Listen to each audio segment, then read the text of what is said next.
Hey, how you doing? This is Adam Post. All the work that DOGE has been doing has created a permanent brain drain of deep state government experts. And the Washington Post is not happy. From the Washington Post, Trump's actions are pushing thousands of experts to flee government. And they're not just wiping people out. They're putting their own DOGE people inside of agencies. From CNN, DOGE employees entrenched in agencies. Even high-level people at Social Security. At the National Institutes of Health, 6 directors from institutes focused on infectious disease, child health, nursing research, and the human genome are leaving or being forced out.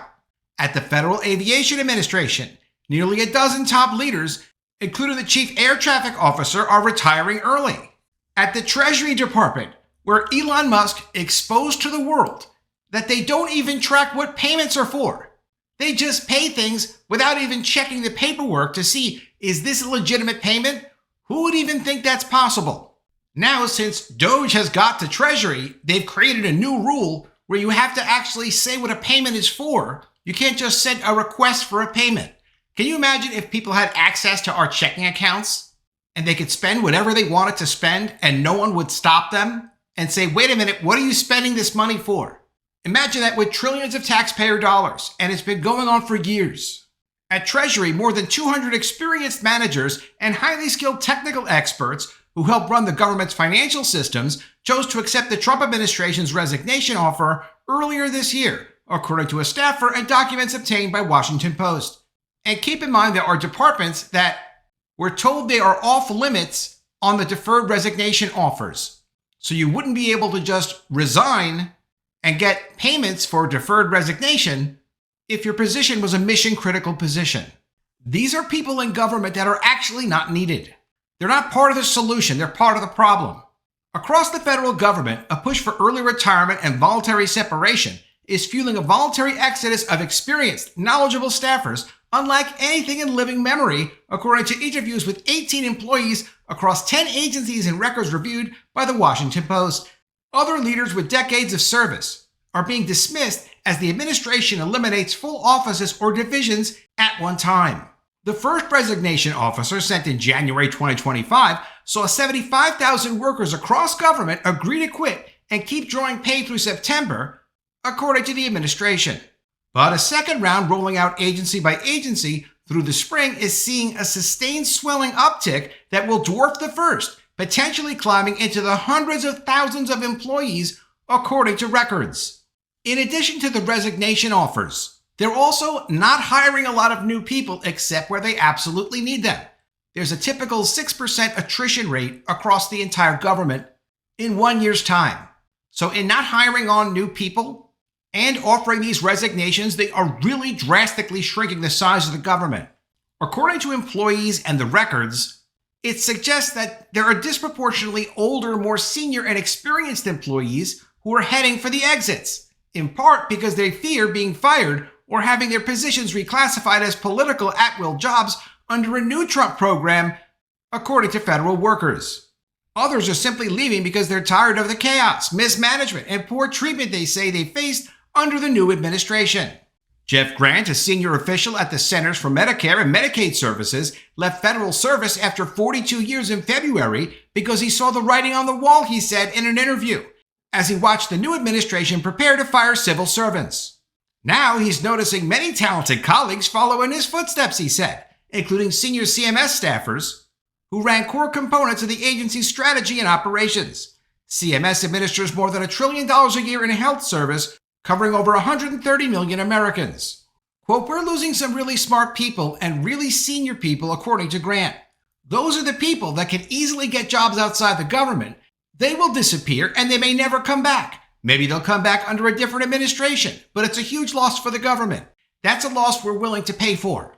The restructuring of the government by DOGE is to get control of the operations of the federal government so that these departments aren't off doing whatever it is that they're doing without the approval of the political branch of the government. This is important because we elect someone as president of the country. They appoint other political heads of the departments of the executive branches. They get Senate approved, And so you're able to kind of know what's going on, and as a taxpayer, as a citizen, have an impact on your federal government. Otherwise, you have these millions of people running around in the federal government doing whatever it is that they think they ought to be doing for their own reasons. Maybe they're political, maybe they're great reasons, but there's no accountability. There are over 2 million federal workers. The scores of departures will have immediate consequences, according to government employees, slowing or halting work, such as the Food and Drug Administration's issuance of food safety warnings and the Treasury Department's disbursement of payments. There have been no payments from the Treasury Department that did not go out, and the payments are not going out because these people are doing such a great job. The payments are going out because no one's been checking the payments, like literally not checking the payments. The Treasury Department came up with a policy where if any of the other departments of government requested monies, they would just send the money as requested. They do have people on staff whose job it is to check these payments, but they were not told to or required to check the payments. And some of the people who worked there did want to check. They did want to deal with some of the fraud issues, and who knows what's going on with some of the money that's being sent out. It wasn't DOGE that figured out everywhere there was a potential problem. DOGE came in to help solve problems, and there were people at the Treasury Department that wanted them solved. Those are the good people, and those people are not being driven out. Other government employees being forced out say other effects will be felt over coming months and years, according to those employees, as agencies lose people representing decades of institutional knowledge, imperiling the quality of work done and services provided. Proponents of downsizing the government, like normal people, say it's long overdue, and it's a chance to thin the ranks of aging, ossified senior management. Some have argued for years that the government is due for a spike in retirements as waves of baby boomers age out and leave. Of course, retirements were not digital until DOGE came along. Retirements were taking place on a very limited basis by people who kept federal records in a cave.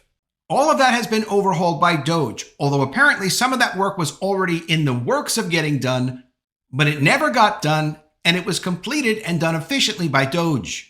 Avik Roy, a former advisor to leading GOP policymakers and chairman of the right-leaning Foundation for Research of Equal Opportunity, said he sees both sides of the argument. Losing people with highly specific knowledge about how agencies work could make government more inefficient, according to Roy.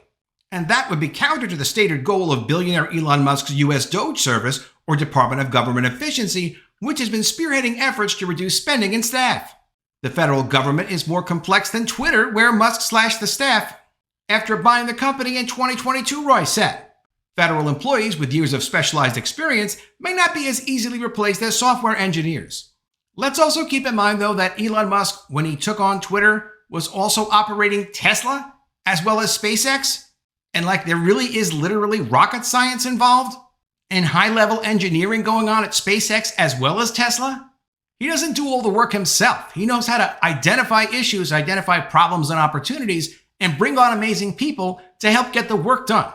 So anything the federal government is doing, especially with these employees that don't even understand how to properly use technology, because we know the technology in the federal government has been terrible for a very long time, I'm going to bet on the Elon Musk geniuses and self-made billionaires who understand technology to do a much better job than any of these guys have ever done. And they're providing the resources to get the job done. High-profile officials are leaving in bunches across agencies. The Pipeline and Hazardous Materials Safety Administration, part of the Transportation Department, which coordinates responses to gas leaks and chemical spills, lost more than half of its senior executives to the first resignation offer, according to an email obtained by the Post. Departures include the executive director, the deputy chief counsel, the head of the Office of Pipeline Safety, 2 associate administrators, and 2 top advisors, according to the email. Multiple employees describe deep brain drain throughout the Department of Housing and Urban Development. Nearly all of the executive leadership for the chief information officer there retired or resigned. The Office of Public and Indian Housing, which oversees public housing and rental assistance programs nationwide, lost its highest-ranking civil servant, 2 deputy assistant secretaries, a chief strategy officer, and multiple directors. At the National Highway Traffic and Safety Administration, or NHTSA, a small specialized team focused on autonomous vehicles, according to 2 former agency employees. Don't you think that Musk could probably handle that Department of Autonomous Vehicles? That's sort of what he already does? I would think so. Comprised mostly of staffers with engineering and technical experience from the private sector, The Office of Automation Safety was dedicated to developing new safety and regulatory standards for self-driving cars, something the new administration has labeled a priority. I would personally not know how to do that. I would turn that over to the Tesla people and maybe some people that compete with Tesla. That would be enough. Give that back to us and then let me have an expert or two look at it and then we're done. In the second round resignation officer, the FAA is losing not only its chief air traffic officer, but its associate administrator for commercial space, his deputy, the director of the audit and evaluation office, the assistant administrator for civil rights, why do you need civil rights at the FAA? And the assistant administrator for finance and management, according to the Post. The air traffic organization, which somehow had an assistant administrator for civil rights, fortunately not anymore, which is responsible for the safety of U.S. airspace and apparently civil rights, as the operational arm of the FAA, is losing the vice presidents and deputy vice presidents of 5 major programs, including mission support and safety and technical training. The agency is already confronting a series of crises, a fatal January crash at Reagan National Airport by a woman who did not listen to her co-pilot and just flew her helicopter into a passenger plane. And that left 67 people dead and communications outages in recent weeks at the Newark Liberty International Airport, which apparently has not been being run very well for a very long time.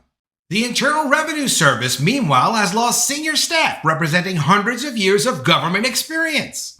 These are not the people who are listed as alive when they're getting Social Security benefits for being 300 plus years old. This is when you take people's experience of how long have you worked somewhere, and then you add it all together of all the people that are leaving, and that's how you get hundreds of years of experience.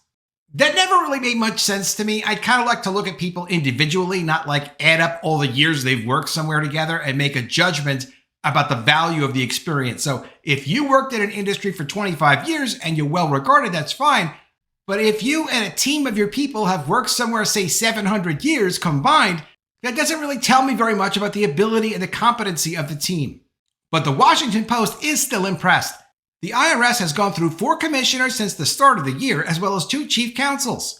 The agency chief of staff, chief procurement officer, acting procurement officer, chief human capital officer, chief transformation and strategy officer, and numerous senior executives have departed.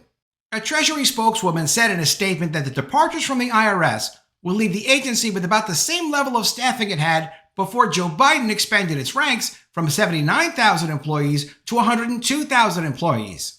The infusion of new staff was supposedly meant to help cut into the agency's backlog of tens of millions of unprocessed paper returns, which taxpayer advocates and lawmakers had complained about for years, and collect more tax revenue. It was a jobs program for their diversity initiatives. The Treasury spokeswoman said the vast majority of departures are voluntary and predicted the staff losses will improve both efficiency and quality of service.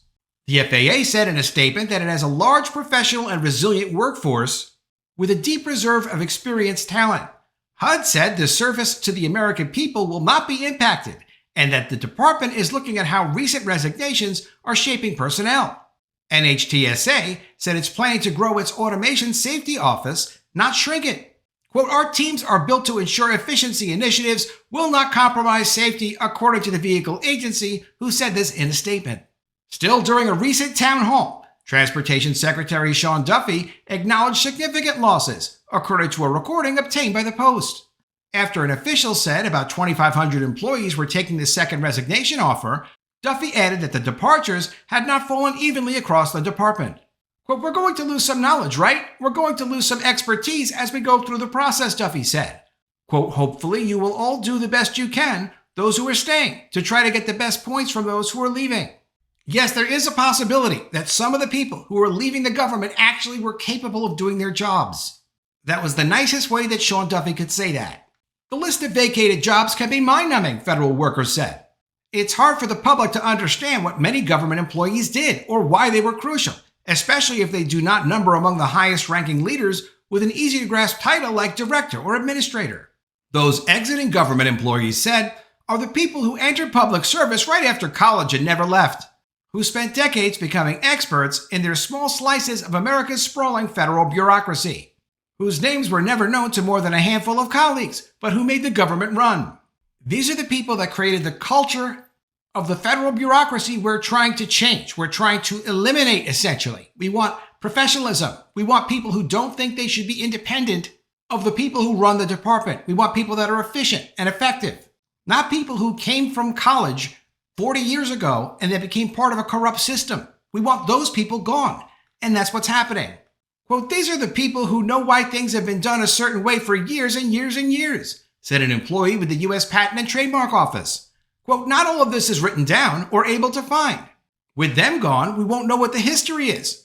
So we're likely to make mistakes or do things in an inefficient way."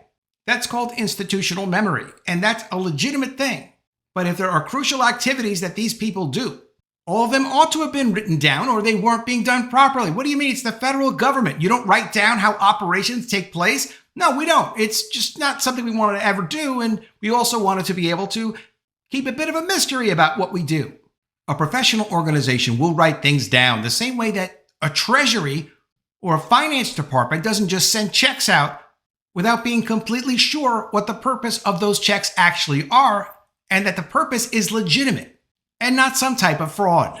One tiny corner of the General Services Administration is losing about a dozen staffers who've been there for 20 or 30 years each, in unglamorous roles oiling the gears of the U.S. bureaucracy, according to an employee.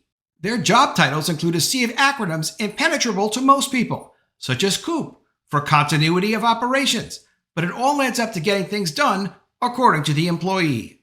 Quote, "We're losing people who know how to navigate bureaucracies and red tape to make things happen somewhat effectively and efficiently. At the Justice Department, an attorney who joined government in the 1980s is ending her career earlier than planned," said an employee there, depriving the office of an indispensable source of institutional knowledge. Whenever staff encountered an unfamiliar case, she'd say something like, quote, "Oh, we did that 18 years ago," the employee said. And then a task that would have taken us 3 days of work to reinvent the wheel, we'd be able to get it done in half the day because she'd seen it before. Yes, but at some point, people like that actually do retire. So that is why we use current technology, not technology from the 1980s or the 1960s, when we have current technology available and we have people that really understand technology at DOGE who can implement things like this across the federal government. They're actually making the case for DOGE. Treasury is also losing a senior staffer who worked for decades on one program centered on one particular country. But whenever there was some incident or flare-up related to the country this person studied, everyone in the office would make a beeline for them.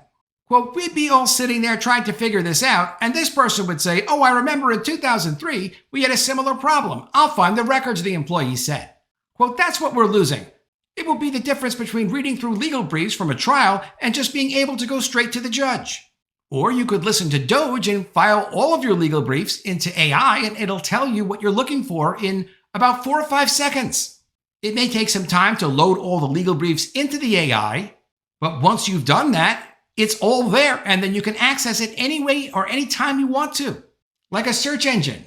The greatest success of DOGE is that DOGE employees are entrenched in agencies now. The Trump administration has been vague about the size of DOGE, that is deliberate, and the scope of its efforts after Musk departs.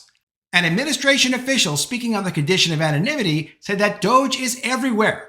While the official would not identify the size of the DOGE workforce, that official said it will be substantial. Let me know what you think of all this in the comments below. Always love to see your ideas. Please be sure you are subscribed to the channel. Click the bell for notifications, give me a thumbs up, and I'll see you again soon with another story. And if I don't see you, I will miss you.